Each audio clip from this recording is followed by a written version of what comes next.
Praise the Lord. യെശയ്യാ പ്രവാചകന്റെ പുസ്തകം 25-ാം അധ്യായം അതിൻ്റെ 1 മുതൽ 12 വരെയുള്ളതായ വേദവാക്യങ്ങൾ. യഹോവേ, നീ എൻ്റെ ദൈവമാകുന്നു, ഞാൻ നിന്നെ പുകഴ്ത്തും. ഞാൻ നിന്റെ നാമത്തെ സ്തുതിക്കും. നീ അത്ഭുതമായി പണ്ടേയുള്ള ആലോചനകളെ വിശ്വസ്തയോടും സത്യത്തോടും കൂടി അനുഷ്ഠിച്ചിരിക്കുന്നുവല്ലോ. നീ നഗരത്തെ കൽക്കുന്നും ഉറപ്പുള്ള പട്ടണത്തെ ശൂന്യവും അന്യന്മാരുടെ അരമനകളെ നഗരമില്ലാതെ വണ്ണവുമാക്കി തീർത്തു.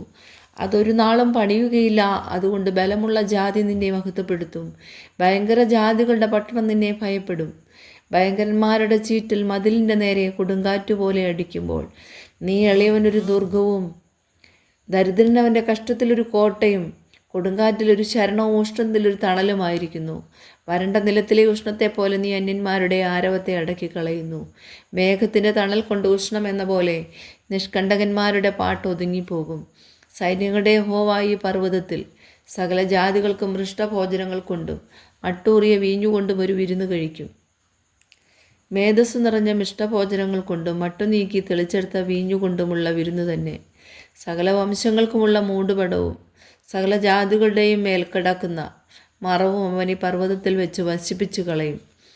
അവൻ മരണത്തെ സദാകാലത്തേക്ക് നീക്കിക്കളയും. യഹോവയായ കർത്താവ് സകല മുഖങ്ങളിൽ നിന്നും കണ്ണുനീർ തുടയ്ക്കുകയും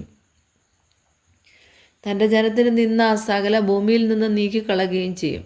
യഹോവയല്ലോ അരുളി ചെയ്തിരിക്കുന്നത്. അന്നാളിൽ ഇതാ, നമ്മുടെ ദൈവം അവനെ അത്രേ നാം കാത്തിരുന്നത്. അവൻ നമ്മെ രക്ഷിക്കും. അവൻ തന്നെ യഹോവ. അവനെ അത്രേ നാം കാത്തിരുന്നത്.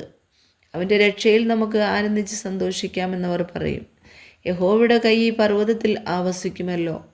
എന്നാൽ വൈക്കോൽ ചാണകക്കുഴിയിലെ വെള്ളത്തിലിട്ട് ചവിട്ടുന്നത് പോലെ മോവാബ് സ്വസ്ഥാനത്ത് തന്നെ മെതിക്കപ്പെടും.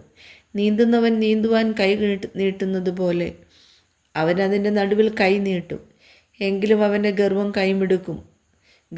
കൈമിടുക്കും അവൻ താഴ്ത്തിക്കളയും. നിന്റെ ഉറപ്പും ഉയരവും ഉള്ള മതിലുകളെ അവൻ താഴെ നിലത്ത് തള്ളിയിട്ട് പൊടിയാക്കി കളയും.